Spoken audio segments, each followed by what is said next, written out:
Siapa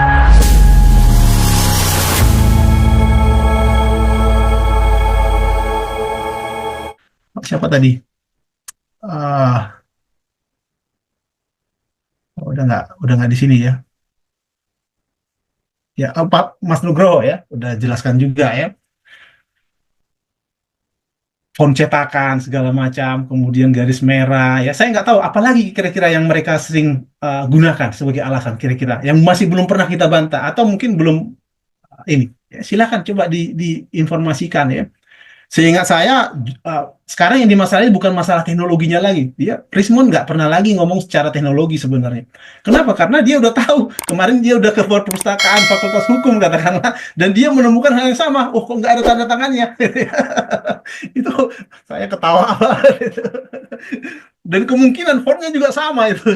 Ya. Kok udah ada Times New Roman tahun segini di fakultas lain gitu kan? Karena memang itu temuan kita. Kita menemukan bukan hanya di Fakultas Kehutanan saja, tapi fakultas lain juga sama, ya. Pada zaman itu sudah banyak percetakan-percetakan yang menggunakan teknologi yang kurang lebih sama seperti yang digunakan oleh Tunjukin, skripsi Jokowi. Bang, tunjukin buku pelajaran SD, pelajaran membaca terbitan Balai Pustaka. Ini Budi, Iya, ini iya. Ibu Budi. Itu Iya Times sebenarnya New udah. Roman, Bang. Iya, iya, iya, betul, betul. Ya kemarin ya semua di daftar librari pustakanya Kemdikbud tahun 85 itu semuanya sudah menggunakan Times New Roman. Tapi ya itulah, ya dia kan punya punya ini. Oh, ini harus harus printer inkjet. Ya. Jadi seolah-olah itu printernya harus inkjet, beda dengan cetakan gitu. Kenapa? Karena mirip dengan inkjet kan hasilnya gitu ya. Tapi kan mereka kan sama sekali nggak, sebenarnya nggak membandingkan dengan yang lain. Problemnya itu sebenarnya. Ya, itulah ciri-ciri peneliti abal-abal sebenarnya. Ketika dia menemukan satu skripsi, satu skripsinya Pak Jokowi, ijazahnya Jokowi, dia menganalisis cuma satu itu toh, nggak melakukan namanya studi komparasi gitu ya, studi studi lapangan, studi pembanding dan seterusnya, tapi sudah berani menyebut bahwa 11.000 triliun% palsu gitu ya. Ini udah salah kaprah. Sejak awal kita udah bilang, wah ini keliru banget gitu ya. Ya, memang saya menyesal memang apa namanya mencoba meluruskan dia karena memang orangnya seperti itu. Ya mudah-mudahan segeralah jadi tersangka gitu ya. Saya pesta pora kalau dia jadi tersangka. Makan-makan kita Mas Piki. Karena ya tabiatnya seperti itu ya. Kita sangat apa namanya ya, sangat geram lah gitu ya. Apa yang dilakukan kepada Pak Kasmujo, kayak apa yang dilakukan dia kepada staf-staf di UGM perpustakaan lah katakanlah digitukan gitu kan. Seolah-olah dia siapa gitu, padahal bukan siapa-siapa gitu ya. Yang pasti ya, tadi pertanyaan Mas Vicky, kita pasti tim kita pasti berangkat ke Jepang ya. Nanti kita kabari jadwalnya ya, mudah-mudahan nanti bisa ada yang ikut dari sana ya, sehingga kita bisa memverifikasi dan pasti akan kita laporkan ya, pasti akan kita laporkan. Dan teman-teman di teman-teman kepolisian juga sudah menelusuri sampai ke sana sebenarnya. Sudah ditelusuri sampai ke kampus yang lama, ditelusuri sampai ke Jepang, bekerja sama dengan kepolisian Jepang ya. Jadi kita hanya menunggu waktu aja supaya jangan sampai terganggu aja ya penyidikan yang sekarang ya. Nanti akan kita tambahkan setelah dia udah mendekam atau sudah jadi tersangka, kita tambahkan lagi, saya kira tidak masalah. Ya itu ya, jadi uh, terkait dengan pakar abal-abal yang satu itu ya. Tapi yang jelas ya, kalau dari apa namanya, dari proses yang terjadi saat ini ya, tidak lama lagi lah ya. Minggu depan, paling paling lambat minggu depan, kalau menurut saya itu pasti sudah berubah status mereka ya. Jadi mudah-mudahan nanti ya kita tunggu saja lah ya. Cuman memang ya, ada yang perlu diwaspadai. Mereka akan melakukan segala cara apalagi gitu kan. Nah ini yang harus kita waspadai nantinya ya. Jadi apa sih yang mereka lakukan ya, paling menggunakan massa, menggunakan hal-hal lain lah ya yang mereka mungkin bisa lakukan ya. Secara bukti fakta kalau di sidang ya udah pasti kalah mereka itu. Kenapa? Karena tidak ada bukti sama sekali yang menguatkan mereka ya terkait dengan tuduhan mereka istilahnya ya. Apalagi Baik. tadi ada apa ada reuni begitu banyak ya teman-teman Pak Jokowi ya. Nah itu gimana gimana masukkan semua itu gitu kan, logikanya kan gitu ya. Dan semua mereka punya apa namanya, dokumennya terverifikasi semua, dan mereka punya ijazah semua itu gitu kan. Bagaimana mungkin memalsukan satu kelas gitu ya, satu kelas, satu angkatan gitu ya. Itulah nggak logis dari awal. Memang kita udah nyatakan nggak logis apa namanya tuduhan-tuduhan mereka ya. Saya nggak tahu alasan-alasan apa lagi mungkin ya. Mungkin Pak Mas Roni Teguh ya hadir di sini bisa menambahkan, mungkin menyampaikan sesuatu. Silakan Pak Roni. Ya, oke. Saya boleh share ini ya. Share screen, silakan, silakan. Oke. Jadi, kawan-kawan, selamat malam. Senang sekali saya bisa online lagi bersama teman-teman sekalian. Nah, sebelumnya saya mau bicara sedikit tentang apa yang disebut dengan RGB teori, karena Pak Risman kemarin nggak terlalu ini ya, nggak terlalu bisa menemukannya itu. Nah, itu sudah kita bantah kemarin dengan, apalagi dengan siapa namanya, topi miring ya, Mas Jos, namanya Nah, tuh. iya, iya, tapi Oh, miring. topi miring ya. Oke. Dan terlalu inilah apa namanya, tidak mendasar teorinya, karena dibangun berdasarkan apa yang disebut dengan teori warna. Jadi dicocok-cocokkan aja lah ininya.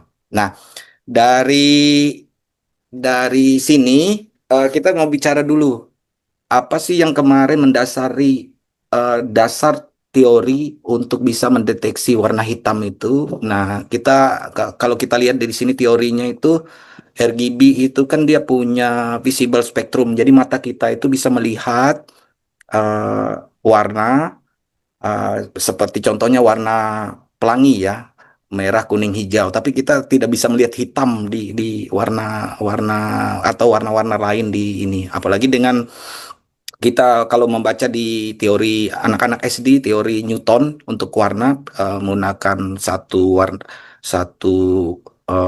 warna putih, kemudian dia menggunakan prisma, nanti dia akan keluar spektrum warnanya. Jadi ada merah, ada biru, ada hijau, ada magenta dan sebagainya.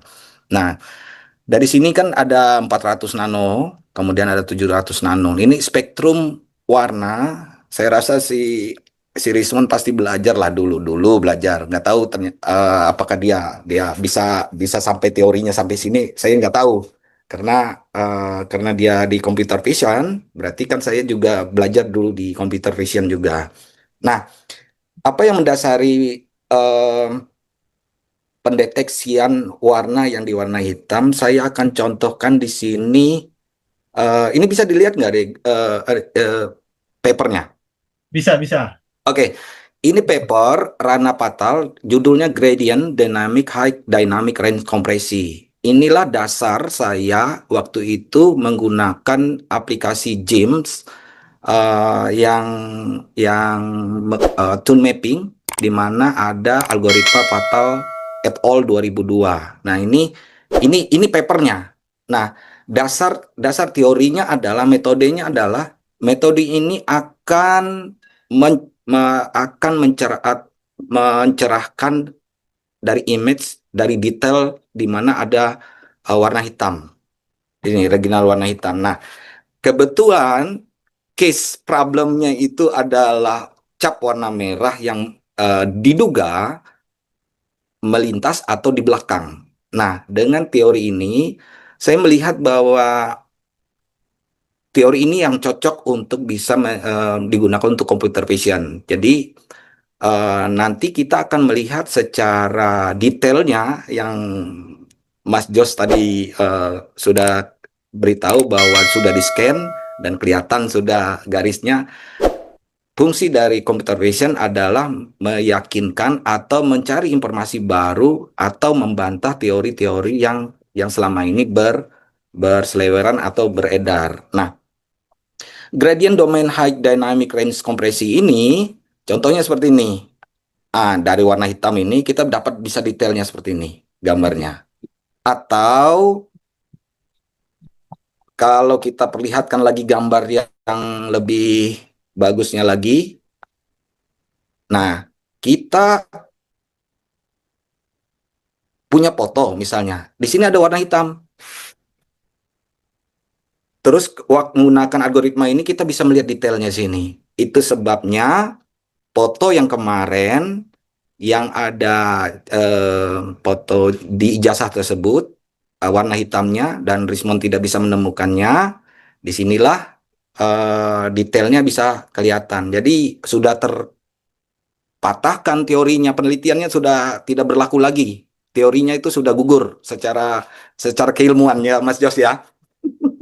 Nah, eh, jadi em, lebih pada saya setuju tadi dikatakan bahwa satu kekurangan literasi, lalu yang kedua terlalu cepat untuk melakukan pengambilan keputusan. Jadi tidak menggunakan metode-metode yang lain. Kalau saya menggunakan metode-metode lain sama, lintasannya akan kelihatan dengan tone mapping. Ada 4 algoritma, termasuk dengan menggunakan level. Jadi termasuk teori di topi miring itu jauh sekali, tidak bisa digunakan untuk sebuah yang namanya kategori ilmiah. Nah, oke, mungkin itu Mas Jos memperkuat bahwa teori warna dengan bagaimana kita sebuah penelitian atau sebuah analisis ilmiah itu berdasarkan teori-teori yang dibangun berdasarkan teori warna, papernya yang sudah dikerjakan orang kita pelajari lagi, kemudian kita implementasikan, rekonstruksi ulang, baru kita bisa melihat bahwa ada sebuah metode baru atau ada sebuah clue baru, kita bisa bandingkan lagi dengan metode-metode yang lainnya. Nah, mungkin itu Mas Jos tambahan dari saya bagaimana SOP, standar penelitian, standar sebuah kita mencari sebuah informasi baru. Terima kasih Mas Jos.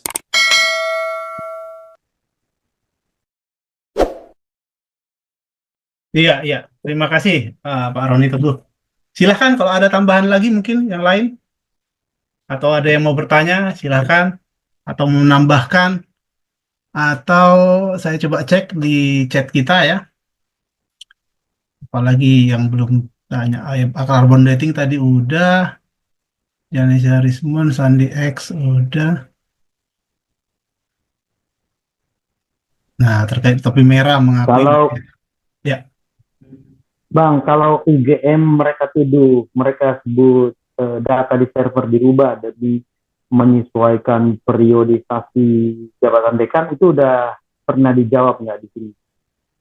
yang mana? Yang mana? Siapa? Kan mereka sempat mengajukan argumen lagi ya. Ada argumen yang mengatakan bahwa di server UGM itu dilakukan ralat demi menyesuaikan informasi periodisasi dekan yang menjabat pada saat Oh, Pak iya, Jokowi iya, iya. dulu. Periode dekan ya. Iya, iya. Iya. Iya, Apakah itu udah pernah kalau dijawab di sini? kalau kalau kami kebetulan belum ya, belum ya. Karena Iya, oke. ya menurut kami kan itu kan wewenang dari UGM ya. Jadi yang pasti dari dokumentasi ya memang ada kekeliruan pada saat itu. Tapi silakan kalau misalnya Pak Skani Ya, ada pendapat di itulah yang sana mungkin kita silakan. perlu sampaikan kepada publik juga. Ya, Iya. Ini kan modus dari teman-teman ini, Pak Rismon dengan Mas Roy Suryo ini kan menggunakan istilah-istilah keren yang masyarakat kebanyakan tidak paham, dan berdasarkan kekerenan itu masyarakat jadi percaya. Apalagi keilmuan Mas Roy Suryo memang di situ komunikasi kan. Beliau kan bukan elektro yang berhubungan dengan telematika ataupun pengolahan citra image processing. Tapi istilah-istilah kerennya ini membuat masyarakat percaya. Nah, salah satunya mereka kan pernah bilang bahwa data di server UGM pun itu dirubah menyesuaikan dengan agar match dengan informasi-informasi yang bisa mendukung ijazah Pak Jokowi. Nah, padahal setelah saya cek, setelah dekan yang dekan kan ada dua nama itu ya, Prof Sunardi dengan Prof apa satunya nih, mungkin teman-teman bisa bantu namanya, saya lupa, antara Prof Sunardi dengan Pak. Nah, UGM memang terjadi perubahan di data server yang menampung berita UGM itu, yaitu karena memang catatan server bahwa ketika dilakukan perubahan dokumen, memang lognya ada terlihat. Nah, ini yang digembar-gemborkan dirubah. Masyarakat tahu, oh dirubah ya, oh berarti memang ini. Padahal perubahan yang dilakukan itu hanya ralat berita. Dan ralat beritanya itu memang dilakukan secara jurnalistik, saya lihat. Secara jurnalisme. Bahwa almarhum ini menjabat dekan pada saat berita asli yang awal, pada saat dia meninggal tahun 2009, dia predecessornya pada saat Pak Jokowi lulus tahun 85, which is yang menandatangani di jasa Pak Jokowi bukan atas nama yang beliau yang almarhum di Pak siapa ya, Pak Ahmad atau Pak siapa, yang menandatangani kan Prof Sunardi ya kalau nggak salah ya, nanti teman-teman lihat nanti nama aja. Jadi pada saat dilakukan perubahan, UGM itu di artikel berita itu mencantumkan di bawah bahwa berita ini diralat karena memang ada kekeliruan. Nah, otomatis peralatan tersebut di server memang kelihatan secara informatikannya menginformasikan ini ada perubahan file loh. Nah, inilah yang mereka gembar-gemborkan bahwa UGM sampai mengutak-atik server hanya untuk menyesuaikan agar dekan yang bertanda tangan di ijazah Pak Jokowi itu sesuai dengan yang ada di server gitu. Ini kan sudah penyesatan publik, sangat penyesatan publik gitu. Itu hanya ralat berita yang memang artikelnya salah. Artikelnya salah, maka diralat, dan diralatnya itu 2020 pada saat mulai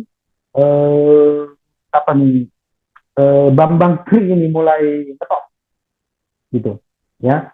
Jadi memang diralat karena memang data yang ditulis 2009 salah, dan itu diterakan di bawah ini diralat. Hanya perubahan di servernya itu yang mereka gembar-gemborkan. Terus mengenai periodisasi dekan, pihak sana kan mengatakan bahwa berdasarkan info biografi yang ditulis di buku Prof Ahmad, ya, yang katanya Roy Suryo anaknya di Australia sudah mengatakan itu bukan tanda tangan bapaknya, gitu. Nah, setelah saya cek, itu adalah informasi biografi dari penulis buku. Itu bukan buku autobiografi. Nah, kalau buku autobiografi yang memang untuk menceritakan kehidupan si profesor, termasuk jabatannya sebagai guru besar, dia rutinnya pasti jalan, ya kan? Karena dia kalau ditulis oleh ghostwriter-nya ada, tapi dia pasti tahu tanggal lahirnya, prediksi jabatannya dihafal. Kalau itu buku autobiografi, nggak mungkin salah. Tapi kalau itu penjelasan biografi penulis dari sebuah buku yang dia tulis, itu ada kemungkinan salah. Karena itu ditulis oleh penulis lain, gitu kan? Biasanya percetakan yang menulis. Oke, ini tulisannya si Prof. Tapi untuk melengkapi informasi penulis buku, maka dibuatlah di bagian belakangnya biografi penulis. Nah, disitulah mencantumkan periodisasi pada saat Prof ini menjabat, periodisasinya tahun 1985, dan bukan itu yang ada di jasa Jokowi. Gitu. Nah, ini kesalahan redaksional. Yang saya lihat ada di podcastnya Hertu Beno Arif, yang dia juga kan teki sendiri, ketika narasumbernya dari Leiden itu, setelah dia menampilkan informasi biografi itu, dia menunjukkan lagi, ini ada buku Rampai Bunga Sejarah Fakultas Kehutanan UGM. Ternyata kalau menurut buku yang ini, memang dekan yang menjabat sesuai dengan dekan yang tertulis di ijazah Jokowi. Begitu. Di situ Hertu Bono langsung diam, nggak bisa untuk mengatakan gimana ya, jadi mana yang benar nih, gitu. Tapi si peneliti yang Leiden itu, orang-orang Indonesia yang ada di itu mengatakan, ya saya hanya menyampaikan bahwa ini ada dua data, gitu.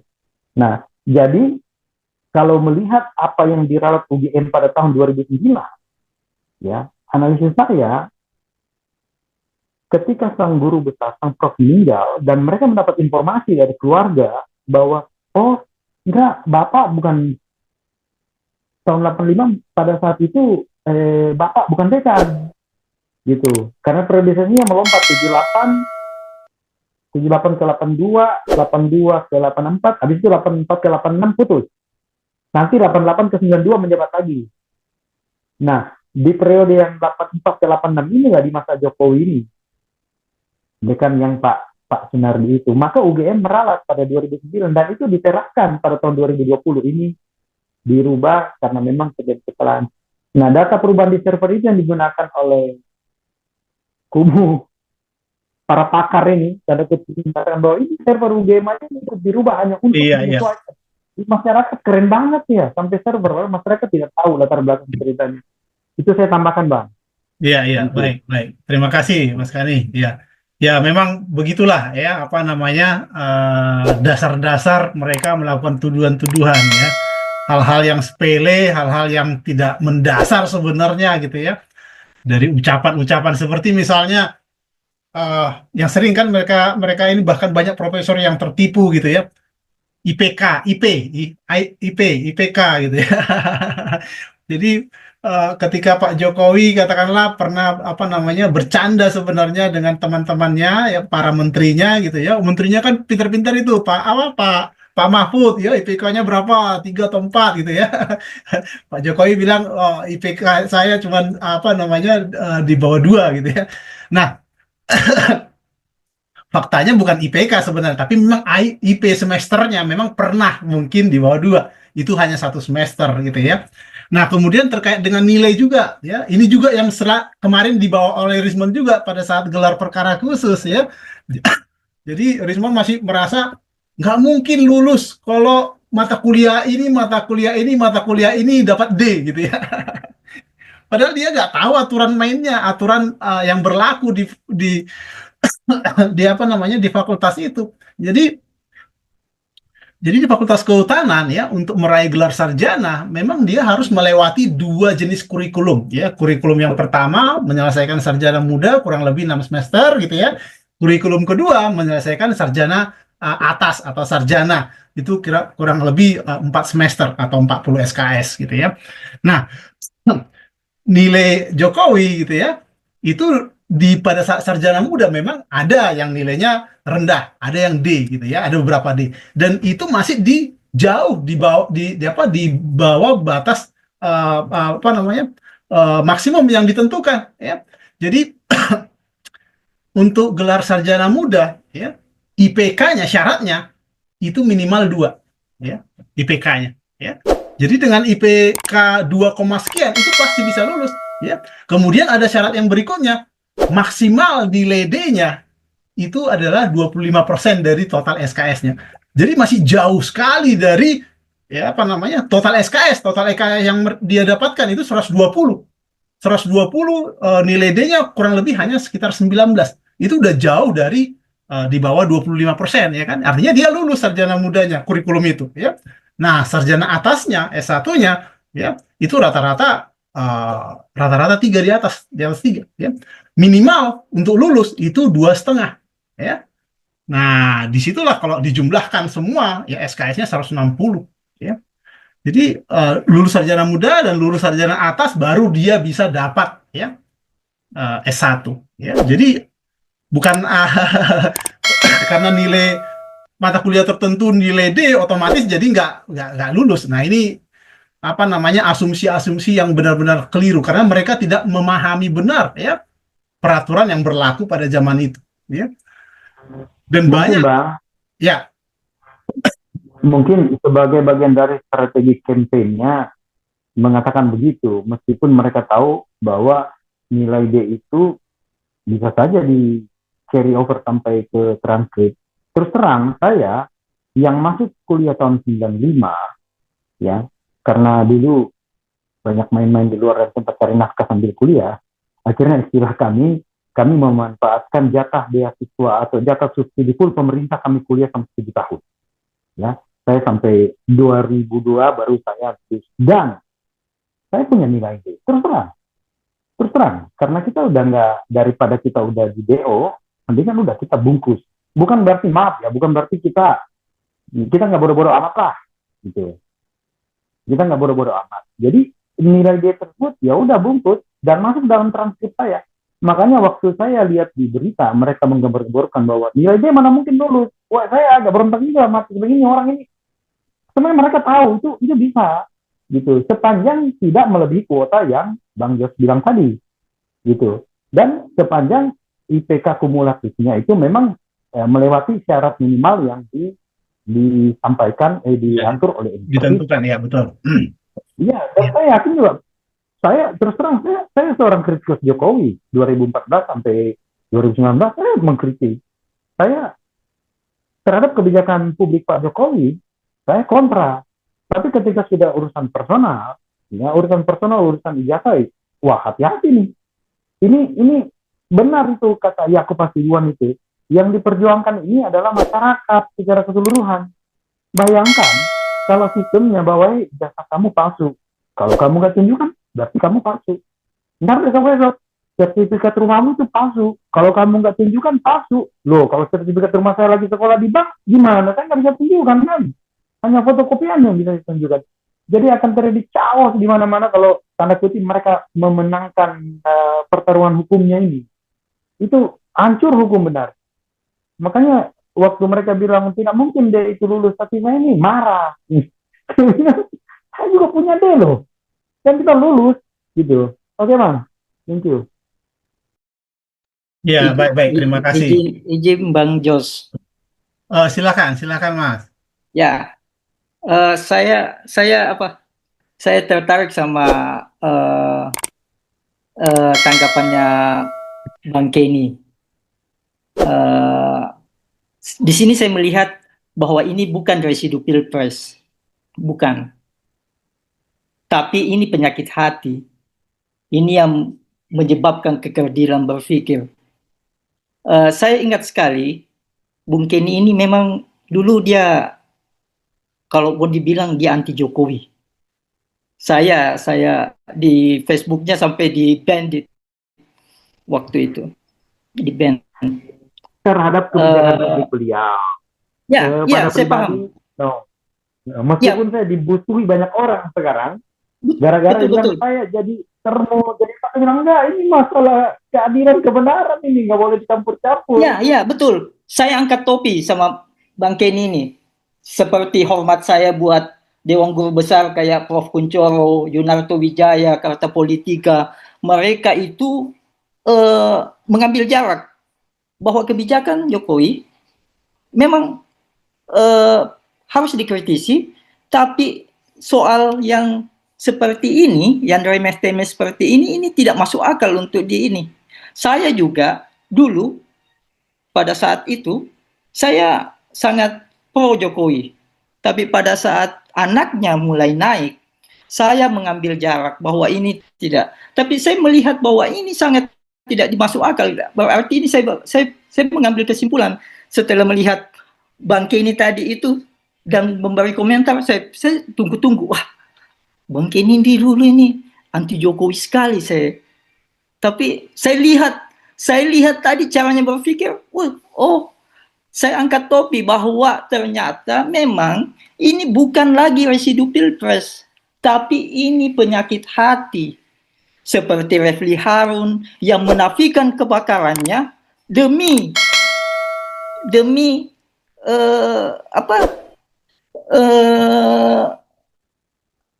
penyakit hatinya lah, kekerdilan berpikirnya. Jadi dia menafikan kebakarannya hanya untuk mendukung sesuatu yang sebenarnya tidak dimasuk akal. Ya itu saja. Bang Kenny mungkin pernah waktu di Facebook itu kita pernah saling ini ya, tapi itu ya sudahlah. Oke. Sparring partner, Pak. Sparring partner. Baik. Saya paham ya. Oke, mantap. Demokrasi. Iya, artinya intinya itu, Pak. Intinya itu bahwa ini bukan residu pilpres. Ini terbantahkan dengan hadirnya Pak Kenny di sini. Dengan adanya saya hormat sekali dengan Prof. Kuncoro Yunarto Wijaya yang mengkritisi keras kebijakan Jokowi, tapi kemudian untuk hal seperti remeh-temeh seperti ini dia anggap ini sangat tidak masuk akal. Itu saja, makasih. Baik, terima kasih Pak Ahmad. Silahkan ya kalau ada lagi yang mau memberikan pendapatnya, memberikan masukannya atau bahkan bertanya, silahkan ya. Kalau enggak saya baca yang ada di uh, chat ya.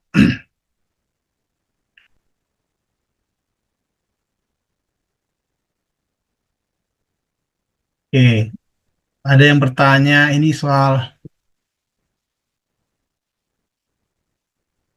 halaman pengesahan ya, tidak ada dosen penguji ya. Ya, jadi sebenarnya bukan hanya skripsi Jokowi ya, yang memang nggak semua kita publikasikan gitu ya. Nanti akan muncul itu nanti, bahkan nanti dicek di persidangan juga nantinya ya. Tapi yang pasti terkait tanda tangan, ya sebenarnya saya mendokumentasi itu sebenarnya awalnya hanya untuk mematahkan atau apa istilahnya ya, asumsi dari Rismond terkait dengan font ya sebenarnya, font ya, karena awalnya kan fontnya yang diserang dia gitu ya. Oh ini font zaman kapan ini ya? Zaman tahun 90-an gitu ya. Nah, saya tunjukkan aja teman-temannya sama semua tuh gitu ya. Fontnya sama gitu ya. Artinya nggak mungkin semua dipalsukan. Nah, justru dia malah menganggap itu semua direkayasa, semua dipalsukan gitu ya. Padahal gimana caranya malsukan sebanyak itu gitu kan. Bang Jos, Ya. apakah ada yang memungkinkan di saat persidangan nanti seorang ahli bisa memberikan kuliah ke 12 tersangka ini, calon tersangka ini, terkait mematahkan semua argumentasi-argumentasi yang seperti itu? Apakah Iya, dimungkinkan nih? Kan Bang Jos ini kan sudah sering ini kan diambil sebagai ahli di persidangan. iya. Iya pasti ya. Jadi nanti ya, uh, di persidangan ada banyak ahli ya, yang ahli digital forensik ada 3 kalau nggak salah di Polda Metro Jaya ya, maksudnya yang di apa namanya, yang dijadikan ahli gitu ya. Kemudian ada ahli IT, ada ahli ITE, ahli hukum segala macam. Jadi uh, pasti itu akan mencerahkan mereka ya, karena pertanyaan-pertanyaannya mulai dari hal fundamental sampai yang berhubungan dengan substansi ya, yang mereka teliti gitu ya. Nanti di sana akan dijelaskan, dan kalau ini sidangnya terbuka nanti masyarakat juga pasti akan bisa melihat langsung persidangan tersebut ya. Jadi bisa belajar lah dari persidangan tersebut, dan mudah-mudahan media juga tercerahkan ya, karena di sini media juga sangat apa namanya, sangat mempengaruhi massa ya, karena media kan mengulik terus itu ya kan, bahkan seolah-olah mereka ikut terarahkan dengan analisa ya abal-abal tersebut gitu ya, analisa yang tidak berdasar tersebut sebenarnya ya. Jadi saya pastikan ya, dan kemungkinan saya juga akan menjadi ahli dalam persidangan tersebut gitu ya. Kemungkinan ya. Kita lihat aja besok ya. Nah, itu mungkin ya. Ada lagi mungkin yang lain ya. Jadi terkait apa tadi, lembar pengesahan ya, lembar pengesahan ya. Jadi Ya, izin, Lai. silakan Pak Saur Saragi, silakan. Saya kebetulan tahunnya sama dengan Pak Jokowi. Saya tahun 80 masuk ke perguruan tinggi. Oh, siap. Dari Gimana USU Pak? saya. Ya, Jadi aturan yang dikatakan Lai tadi, sarjana muda itu saya ngalami. Ada berapa semester baru nanti program atasnya itu yang S1 seperti itu. Jadi mungkin kalau orang yang tidak di dalam program tahun itu tidak akan tahu. Kalau dia tahun ya, 90 itu pasti beda lah. Makanya mungkin Rismon itu sudah di 90 mungkin dia baru tahu aturannya seperti itu. Dan ya. gelarnya juga ada gelar sarjana muda, bukan bachelor juga gitu ya. Sarjana muda memang. Betul. Ya itu istilahnya. Terus yang berikutnya begini, saya terima kasih nih untuk Lai Sinambela. Saya ngikutin terus dari Facebook dan di YouTube. Jadi ini Terima kasihnya apa? Karena kita tidak termasuk dalam golongan orang yang disesatkan gitu, karena ada pencerahan lah, Ya. ya. Ya pada usia-usia seperti ini memang kami yang udah lebih senior-senior ini merasa bahwa mau kemana negara kita ini gitu ya. Di framing orang-orang yang mengaku pakar-pakar seperti ini. Jadi pertanyaannya begini, kalau kemarin kan dari forensik masalah dari lapor ya, lapor itu masalah forensik digital itu kan sudah selesai ya, masalah Iya. ijazah itu. Nah sekarang terkait dengan proses sidang di Polda Metro Jaya itu, nah sejauh mana nanti peran digital forensik untuk mendukung persidangan itu? Apakah masih seputar di ijazah atau justru di digitalnya medsos itu nanti yang akan berkembang di situ? Terima kasih, Lai. Baik, terima kasih Pak Saur. Jadi gini, Pak Sarsaragi, ya jadi di Polda Metro Jaya itu kan kasusnya berhubungan dengan pencemaran nama baik, fitnah, ya, dan ada terkait dengan penyebaran berita bohong lah segala macam gitu ya, penghasutan segala macam. Nah, untuk membuktikan bahwa ini benar-benar fitnah dan seterusnya, maka dilakukan kembali pengujian, ya, memastikan bahwa ijazah itu asli, ya. Jadi akan diulang, ya, proses yang dilakukan oleh di Bareskrim yang lalu. Ya, di Bareskrim sudah melakukan pengujian bahwa ijazah itu identik, ijazah itu asli dan seterusnya. Jadi dari gelar kemarin di Polda itu jauh lebih lengkap data-data atau bukti-bukti yang akan muncul di persidangan di Polda Metro Jaya. Maaf, Lai, itu jenisnya nanti digital atau analog? Jadi kalau ijazah ini kan analog, Iya. maka yang diteliti itu adalah analognya. Jadi semua asli analognya. Kalau kemarin di Bareskrim itu hanya 3 sebagai pembanding ijazah analog, nanti di Polda Metro Jaya mungkin bisa belasan atau bahkan Oh. puluhan ijazah yang dibandingkan. Sehingga untuk membuktikan bahwa ijazah itu asli ternyata. Dan akhirnya apa? Terbuktilah fitnah ini, ya. Terbuktilah pencemaran ini, ya. Karena kalau misalnya ijazah ternyata palsu, otomatis fitnah, pencemaran nggak bisa dibuktikan, ya kan? Iya. Karena memang itu beneran gitu ya. Nah, ternyata kalau misalnya ini asli, ya, dan dikonfirmasi asli berulang kali lah gitu ya, dengan pembanding yang lebih banyak, dengan bukti-bukti yang lebih banyak, dengan saksi-saksi yang lebih banyak, gitu ya, sehingga terbuktilah nanti fitnah maupun pencemaran ini. Nah, itu nanti akan diuji di persidangan.